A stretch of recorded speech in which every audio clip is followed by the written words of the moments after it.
Yang kedua, bahasa-bahasa yang sampai ke saya yang mengatakan bahwa saya nggak bisa berbicara masalah Fadel, ya nggak bisa. Fadel beri kuasa ke saya tangani Fadel. Begitu tangani Fadel, saya dimaki-maki oleh seorang Nikita Mirzani. Bukan saja dimaki-maki, dihina-hina, yang berakibat pada saya laporkan dia ke polisi. Tentu kaitannya dengan mana? Ya pokok perkara tetap di Fadel. Karena Fadel masih saya tangani, Loli lari dari safe house nyari saya. Saya bawa ke Polres, sampai di Polres datang Nikita Mirzani, aniaya saya. Pokok masalahnya ada di Fadel. Bagaimana ceritanya saya tidak bisa bicara tentang Fadel? Gak bisa dong. Emang klien siapa? Apa ada 2, 3, 40 miliar klien kasih saya sehingga saya nggak bisa berbicara? Nggak ada urusannya itu. Saya akan tetap akan bersuara karena kasus ini menyangkut diri saya. Maka kalau Pak Umar menyatakan diri mencabut surat laporannya, dia berbeda dengan ini, artinya bertanggungjawabkan surat ini. Karena ini saya sampaikan di sini dan ini yang mereka terima. Kalau mereka mencabut kuasa secara sepihak tanpa izin saya, ada konsekuensinya, ada surat pernyataannya, ada materi, dicap jempol juga, aslinya ada di kita semua. Jadi jangan dibuat ruwet, jangan dibuat ribet. Kalau pengacara yang baru ternyata tidak benar mampu untuk menangguhkan dan apalagi SP3, ya tagih ke pengacara itu. Saya 6 bulan tunjukkan kepada saya ada kasus dugaan pelecehan seksual di bawah umur yang begitu viral, 6 bulan tidak disangkakan dan tidak ditangkap. Itu adanya di kantor Rakyat Fokus. Kenapa? Karena saya pasang badan untuk itu. Jadi jangan cari-cari masalah dari persoalan ini. Apalagi bilang-bilang pengacaranya, kami bukan dibentuk oleh tim pengacara yang lama. Saya memang nggak bentuk, tapi orang itu koordinasi ke saya. Emang kau siapa? Saya nggak kenal kau. Tapi supaya kau tahu pengacara itu datang. Dan kalau saya tidak mau membuat surat ini, nggak bisa. Adanya gugatan tuntutan gitu. Jadi jangan orang dibuat, memang keluarga ini kayaknya memang nggak benar nih, jangan sampai begitu. Karena saya menjaga selama ini citra keluarga kalian dengan citra keluarga saya itu saya bangun dengan baik gitu. Meskipun banyak fitnah yang masuk ke saya gitu. Itu poinnya. Kemudian tentang Nikita Mirzani. Kemarin itu dia tidak mau diperiksa. Saya hubungi Kapolres lagi, saya hubungi ketua tim hukum saya Pak Lecumanan koordinasi ke penyidik, diberitahu bahwa NM bersedia diperiksa, ditahti, tetapi tolong supaya didampingi oleh pengacara. Oke, maka setelah lebaran ini akan ada pemeriksaan, setelah itu langsung gelar naik sidik. Ini kata ketua tim saya, karena saya pun sudah beritahu ke Kapolres. Ini poin tentang Nikita Mirzani. Jadi terus ada yang bilang ke saya, Bang, itu hukumannya kan di atas 2 tahun. Apa abang nggak kasihan nambah lagi? Udah dia kena sekarang ancaman hukuman 20 tahun. Ya saya bilang untuk efek jerah ya apa salahnya untuk dia. Kemudian tentang LP Denis Syaresta yang ketiga, ini juga sudah berlarut-larut. Nah Denis ini saya lihat malah melaporkan dokter detektif. Dan saya minta Pak Kapolda Sumut, Dir Cyber untuk mempercepat ini. Jangan boleh berkas yang diberikan oleh Kejaksaan Tinggi Sumatera Utara itu belum terpenuhi terus. Unsurnya sudah sangat kuat. Jangan saya disuruh untuk bersuara keras lagi. Karena suara keras saya biasanya saya gunakan waktu-waktu yang paling tepat untuk menjadi atensi di negara ini. Bukan bisa saya tidak bisa keras, lebih keras dari yang kemarin juga masih bisa. Kemudian tentang Hotman Paris. Hotman, kau itu saya perhatikan sekarang, dalam seminggu, kalau kau tidak posting tentang seorang Rasman, kayaknya kau nggak sehat. Ini orang kayaknya mimpi nih kalau nggak ketemu, kalau nggak bahas saya sekali seminggu minimal. Posting. Kau posting, saya pasti posting. Kau kejar, kau kudekat. Karena aku gak ada takut sama kau. Dan saya sudah hampir yakin.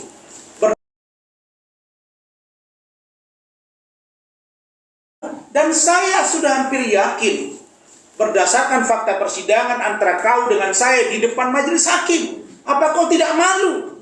Hotman, kau ngomong di situ.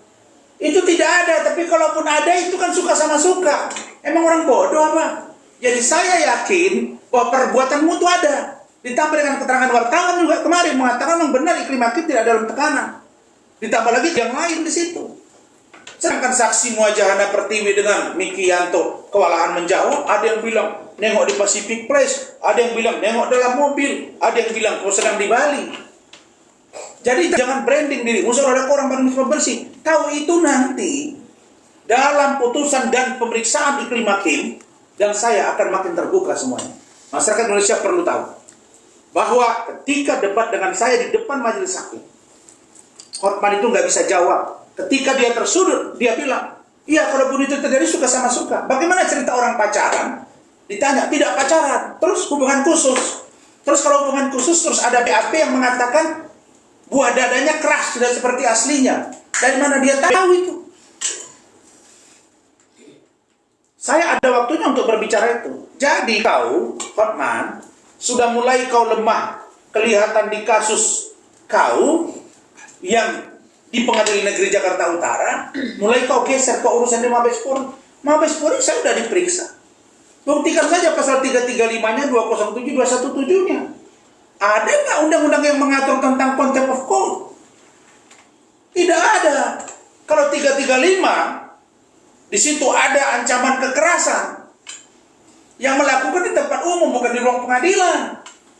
Yang kedua, ruang pengadilan itu apakah dalam on atau off? Jawabnya off. Kok ada kalimat saya katanya di situ? Koruptor itu diedit. Yang saya bilang, penghakim-hakim juga banyak yang koruptor. Polisi juga, jaksa juga, KPK juga, pengacara juga. Makanya kita perlu ini untuk saling mengawasi di antara kita. Jadi Hotman, kalau saya perhatikan, maaf nih. Coba perhatiin yang terakhir. Kalau dia ngomong, betul nggak? Coba amati Iklan. Kayaknya ada gangguan saraf di sini tuh. Bener. Kalau dia ngomong, coba perhatiin. Terus kalau dia jalan, enggak, ini orang udah lebaran, ini jalan, ini sebelah kiri ini berat itu.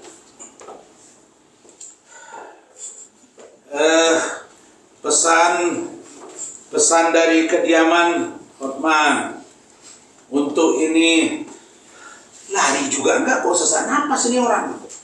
Takut saya nanti masa bahas dibuat di postingan Instagram dia. Bagaimana nasib klienmu kalau pengacaramu begini? Nah sekarang saya tanya, bagaimana nasib klienmu Hotman kalau kau sakit-sakitan? Tiba-tiba kau nanti kolaps? Bagaimana nasibnya kalau udah sempat ada penerimaan uang dan lain sebagainya sebagai jasa kuasa hukum? Jadi kalau saya lihat ini orang sudah jelas dari tukang pergi ke clubbing jadi olahraga pagi. Masa dia nggak sadar ya? Maka saya baru baca yang terbaru. Walaupun saya udah lama tahu ini 10 perintah Yesus di Bible. Di antaranya itu tidak boleh minum minuman keras. Tidak boleh juga berzina. Saya tidak mengatakan dia minum minuman keras atau berzina. Tapi perbuatannya itu menurut saya mendekati zina. Mendekati itu artinya ya kalau tiba-tiba sudah nggak sadar diri, misalnya minum, lalu mendekati, kalau kami di ajaran agama Islam itu ya mendekati zina itu sudah dosa. Orang kalau udah nggak sadar, biasanya kalau ketemu yang berbeda jenis dan lain sebagainya, ada lagi emak-emak itu saya lihat kemarin debat sama dia. Mama itu bilang, ini saya nggak suka itu promo. Enggak, dia kan dompetnya tebal, saya sudah kasih sekian ratus ruko. Mama itu di post gitu. Pikiran saya ini, apa sih Hotman ini? Makanya yang kau pikirkan sakitmu. Kau bilang klienmu kau pikirkan. Jangan aku yang kau pikirkan. Aku tidak pernah memikirkan kau. Persidangan di pengadilan tidak pernah kupikirkan kau. Yang aku pikirkan, aku maju terus dan kau akan selesai di tangan saya. Dalam artian selesai apa? Kau tidak akan terbukti bahwa kau merasa paling jago sehingga kau nggak bisa dikalahkan. Saya yakin saya bisa mengalahkan kau. Baru yang terakhir tentang kasus LM dan RK. Saya beberapa hari yang lalu berkomunikasi dengan saudari AA. Saya tanya, AA, benar kamu ada sesuatu dengan RK? Gue bilang sumpah bang, gak ada. Dan dia juga akan mengambil langkah hukum pada waktunya. Dan saya kenal AA ini. Sampai dia bilang, wah ini kasihan Pak RK ini, saya bilang diserang kiri kanan. Apa dia jawab? Cerdas juga AA ini. Apa bedanya Bang Rasman? Abang diserang kiri kanan, tapi akhirnya terjawab kan tidak benar. Nah, sama ini. Jadi saya dalam kesempatan ini Pak RK maju terus. Banyak politisi, pejabat negara yang saya kenal, Pak RK ini termasuk yang santun. Kita ini pernah punya masalah di rumah tangga. Kita ini pernah punya masalah dengan perempuan di luar istri kita yang sudah ada. Tapi kalau ada perempuan begini kelakuannya, post, bilang ini, bilang itu. Waduh, ngeri juga saya. Pak RK ini mungkin bertemu dengan orang yang tidak tepat. Sehingga barangkali dia menjadi sangat terganggu hari-hari ini. Saya prihatin dengan kasus beliau. Dan saya kurang yakin kalau beliau terkena di persoalan hukum, walaupun itu sudah ada penggeledahan misalnya. Karena penggeledahan kan belum tentu akan menyatakan dia tersangka dan atau terdakwa atau terpidana. Pun begitu, saya hanya minta agar para perempuan-perempuan Indonesia, kalaulah kalian sudah menjadi bahagian dari seorang laki-laki, janganlah waktu senangnya Anda ikut berbahagia dengan dia. Ketika susah, Anda ikut menghancurkannya. Saya rasa yang kurang tepat. Maka siapapun yang bisa membuat terang masalah ini, membantu jangan menjadi masalah yang melebar, saya sangat apresiasi. Dan Ranlofom akan tetap membantu jika diperlukan untuk menangani dan mencari celah hukum agar masalah ini bisa selesai. Itu saja. Terima kasih. Silakan pertanyaan. Bang, soal Pak Umar cabut kuasa ke Abang udah komunikasi belum Bang? Pas ada Pak Umar cabut kuasa ke Abang udah komunikasi belum? Pak Umar belum pernah ada pencabutan kuasa ke saya. Dan belum ada juga saya menarik diri. Di dalam kesepakatan ini. Nah, Rizky, mana handphone? Udah cukup. Sekarang saya perdengarkan video saya dengan Pak Umar ketika malam-malam datang ke rumah saya.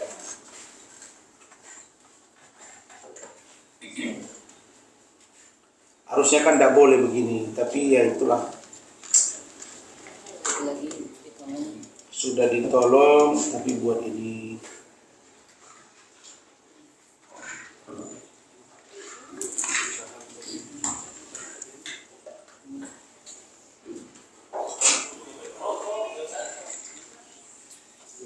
Nih.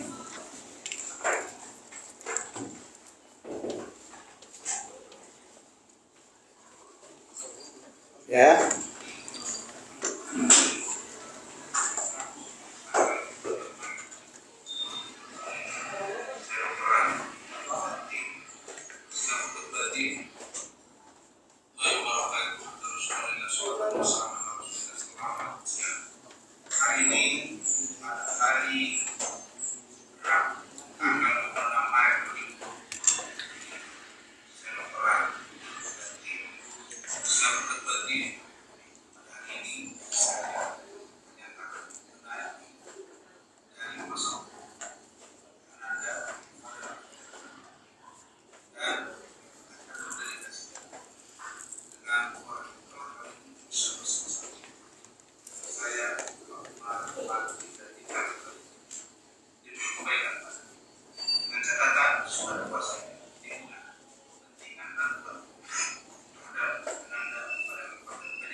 Dan yang kedua, ada laporan Pak Umar Majid, laporan saya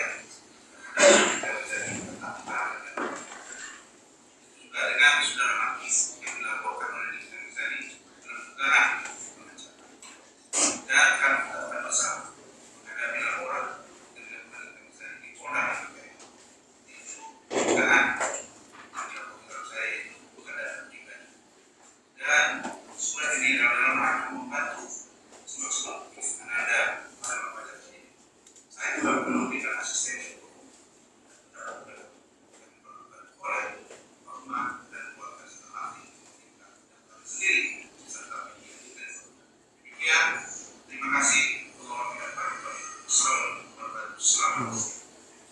Oke, jelas ya. Jadi saya sekarang sudah terbiasa untuk hati-hati seperti yang disampaikan dia tadi. Ini video setelah saya tanda tangani baru buat ini.